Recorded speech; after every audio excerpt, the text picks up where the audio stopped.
Hey guys, it's Alicia with WTI, and I don't know about you, but when it is cold out, I just want to eat soup every day. So I can't always make a homemade batch of soup, so I like to keep some on hand in the pantry. So this is a really tasty option. This is from Progresso, and this is a spicy jambalaya with sausage and ham. So it does have a good amount of heat, so if you're sensitive to that, this may not be the option for you. But if you like heat, then this is super, super tasty.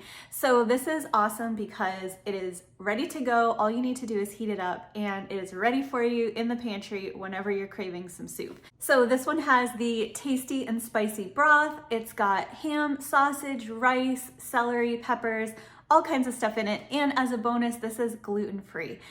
It also has kind of a smoky paprika flavor to it. So it's just really tasty and a really nice option, especially on a cold day.